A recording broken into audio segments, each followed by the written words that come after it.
Hey guys, Breezy CPA here, your certified public accountant, back with another video. In this video, we're going to be talking about this article that I found that's actually good news in the accounting profession for a change, as opposed to all the doom and gloom we've been talking about recently for CPA exam candidates and the accounting profession as a whole.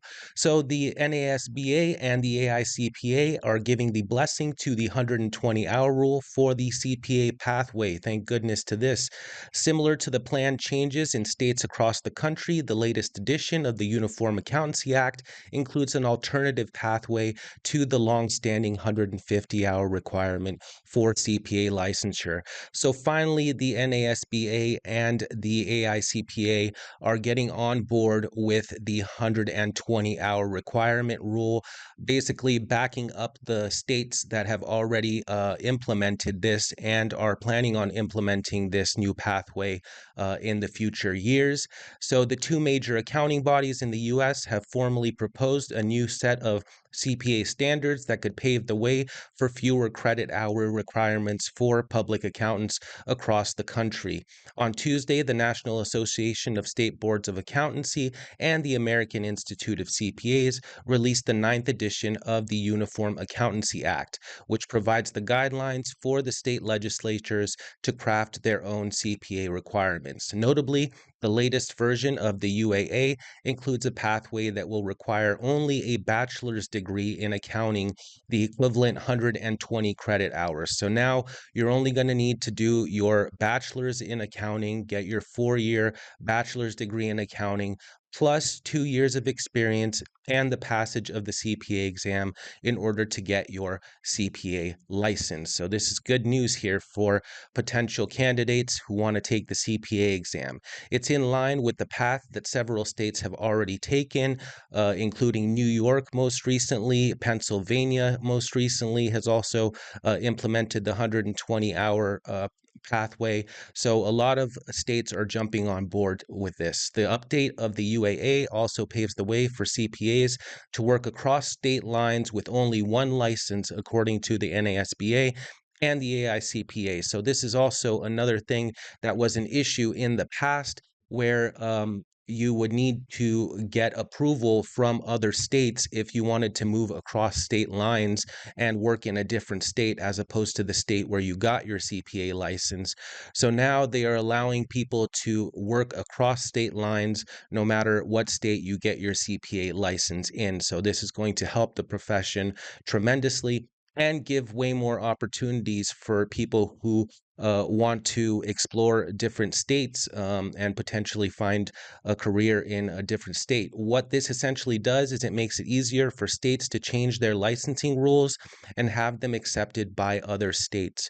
So there was this conflict between the NASBA, the AICPA, and the state accounting bodies where they were conflicting as to this 120-hour rule versus the traditional 150-hour rule.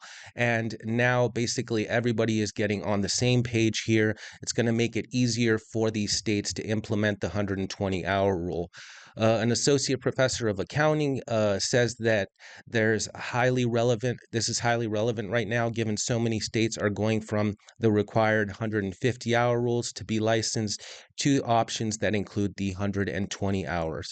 The organizations build the move as a way to ease the industry's ongoing talent shortage and allow more mobility for existing CPAs. So as we know, the accounting industry as a whole is going through a decline right now with the number of accountants in the accounting profession, the number of boomers that are retiring from the accounting profession, and this is a way for them to combat some of these shortages. We believe that these revisions remove barriers to licensure while at the same time will strengthen the profession by maintaining a strong pipeline of accounting talent and maintaining the system of cross-border practice currently enjoyed by CPAs, wrote the AICPA committee chair here. It's important to note that the updated pathway in the UAA and across the various states does not eliminate the 150-hour pathway. So you can still go that route with the 150-hour pathway or the new 120-hour pathway. So you're going to have options. So in my opinion, this is the best time to sit for the CPA exam in recent history. I mean, we have the 150-hour rule, which is now going down to the 120-hour rule with experience. You also have a longer time to complete the CPA exam. It went from 18 months in order to complete all 4 exams. Now you have a 30-month period in order to complete all those exams. And you have multiple exams to choose from. Before we had the traditional Reg, BC, FAR, and Audit. Now we have 6 different exams that you can choose from in order to pass the exams, and you can basically pick the ones that you have the best expertise in. So they're offering multiple different variations here for you to get your CPA license, which didn't exist in the past. Not to mention that the access to online learning materials is now much more abundant than it was in the past. Back when I was taking the CPA, you could find hardly anything online when it came to studying for the CPA regarding materials and lectures and things like that. And now you have an abundance of resources, multiple different CPA exam review courses, including Breezy CPA. Go to breezycpa.com, use promo code Breezy20 if you want to start studying for your CPA exam or just to learn more about accounting. We have all the courses there for all the different sections of the CPA exam to get you ready to pass the CPA exam. So if you're interested, visit breezycpa.com, use promo code Breezy20 to get 20% off your order. So now we have this abundance of resources, not to mention YouTube and many other online resources where you can find out everything you need to know in order to pass the CPA exam. Though they initially resisted the change, the AICPA and the NASBA have been considering lowering the credit hour requirements for CPAs for a while now. Back in October, the organization released a draft of the UAA that included the 120-hour pathway. While past joint efforts at promoting high professional standards, protecting the public, and increasing uniformity of regulation have been important, they had not produced the level of results either organization felt were satisfactory. The organizations wrote in the preface to the UAA 9th edition, coupled with other significant factors occurring in the global marketplace for accounting services, this led both the AICPA and the NASBA to begin to examine new ways to respond in this area. So thankfully, they're making some changes here. The latest edition of the UAA will still need to be accepted by all 55 licensing jurisdictions in America, which include all 50 states, Puerto Rico, Washington, D.C., but it's fairly certain that they will eventually adopt the new guidelines in some fashion. So I think that the majority of the states, if not all 50 of them, are going to be implementing this new CPA licensure pathway. It only makes sense for them to do so. So I see that happening in the near future. If they don't, they'll be putting themselves at a competitive disadvantage, he explained. I don't see any reason why all the jurisdictions won't ultimately adopt this new pathway.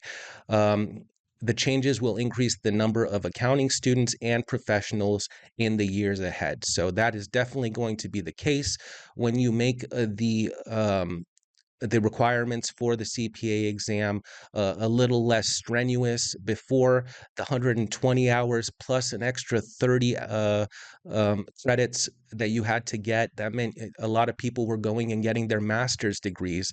You had to pay thousands of extra dollars in order to get your CPA license, just to get those extra credits, not to mention the time that you were taking away from being in the workforce and potentially earning a wage. You had to go into debt sometimes to get those credits, and you weren't making any money in the meantime. As CFOs who came up through the accounting track are well aware, the 150-hour requirement has not been the universal standard in accounting for very long. So a lot of people don't know this.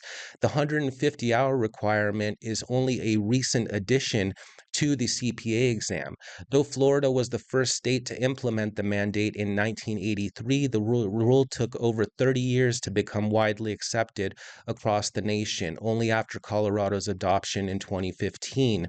This is an overlooking factory by many in corporate finance when evaluating the impact of removing the 100. People forget how recent this change was in a lot of states. If you look at most of the accounting firms right now, they're led by partners who were licensed when it was only 120 hours. So this 150-hour rule that they came up with is only 30 years old. So if you're thinking about all the boomers that lead these accounting firms, they only had to do the 120 hours when they got their CPA license. So why did all these new students have to now do 150 hours? I mean, what did that mean? I think it was some type of scam, essentially, in order to get students to go to grad school and pay more money into the educational system. That's all I can think of, because what you got out of it wasn't a necessity. You could pass the CPA exam with just the information that you obtained in your undergraduate accounting degree. I wouldn't say that we're loosening standards. I would say we are going back to what the standards used to be and what they should have been the whole time. So I agree with this. Let's make it simpler for students to get into the accounting profession. Let's not gatekeep the profession. And I think we're headed in the right direction here, especially seeing that there is a shortage of accountants in the industry right now. Let's take a look at some comments of what people have to say regarding these changes in the 150-hour rule. So taking a look at some of these comments here, great. So my master's in accounting was basically just a massive waste of money. Bye-bye 25K for nothing. So it's hard not to be bitter about this if you were one of the people who had to spend this type of money in order to get your CPA license when the new incoming candidates won't have to do that. But hey, I think it's better for the accounting profession. I had to get those extra 30 credits. I had to spend thousands of dollars. But I'm still on board with this change. At least it's going to bring more accountants into the profession and make it more accessible for people. And it's not going to be such a massive waste of time in order to sit for the CPA exam. It's still up to most states here. The National Association of Standard Boards of Accounting and the AICPA can't change state laws. So again, the states need to approve this. It's just that the NASBA and the AICPA are now on board with this new licensure pathway, but the states do need to accept these changes individually in order for it to take place. So whatever state you're in, make sure that you check your state's licensing requirements to see if you are eligible for this new licensure pathway. I just spent $30K out of pocket for my master's of accounting, and I finish in December. So master still looks nice on the resume, and that's true here. So this person spent 30K, the person previous spent 25K, and that's a big chunk of money. They probably weren't working while they were doing their master's degree, so that's money that they lost out working during that time, money that they went and spent on the master's degree itself. So you can see how this adds up. And it's definitely better for the new incoming people who don't have to go this way. You can see a lot of masters and accounting programs starting to shut down. The main reason most people were taking it is because it made more sense to take our extra credits in accounting masters rather than random credits. So That is one of the reasons I think they first implemented this thing. I think they were trying to boost up these Masters of Accounting programs. There was maybe some understanding here between the AICPA and the boards. I don't know exactly what was going on, but they were trying to get people to spend extra money on education that you really didn't need in order to pass the CPA exam when you could have passed it with your bachelor's in accounting. So basically going on here, master's programs will need to start to cater to career switches who don't want a second bachelor's and don't want to sit through the classes here. It's about time. These extra credits do nothing other than make people accrue more senseless debt. Yes, so that was probably part of it. They wanted to put you into debt so that once you got out of the schooling, once you got your CPA exam, now you're forced to get that corporate job, and you have to stay in that corporate job in order to pay off your student debts, and so on and so forth. A bit bitter, I had to figure it out, but I'm happy so that the next generation doesn't have to stress over finding a random 30 credits just to sit for the exam. So this person's bitter, but we all understand that this is better for the new generation. So hopefully the new generation will appreciate this, that they don't have to go through the struggles that the previous generation had to go through. Reciprocity is such a huge win. AICPA here, yes. Why did it take them so long? We don't know. Masters of Accounting is a waste of time. Met many people at Ernst & Young who after 6 months realized they didn't want to be part of accounting. And then you had spent all that money on schooling, you'd spent all that time, all those resources, and you realized maybe the profession wasn't for you. That could be very painful. So the person here says, without this new pathway, I wouldn't have chosen accounting for my degree as I cannot afford a master's program. So there's people who definitely chose other alternatives just because they couldn't afford the schooling. So this new pathway is going to offer students an opportunity to sit for the CPA exam. They're going to have the 30 months to complete their exams, 6 exams as opposed to 4 exams now. And you have these multiple pathways, and your CPA license can cross across state lines. So many positives here for the future of the accounting profession. Again, if you're interested in getting your CPA license, visit breezycpa.com. Thank you guys for watching. If you haven't subscribed to the channel, please hit the subscribe button, and thank you to all the new subscribers. I appreciate you all. I will see you guys in the next one.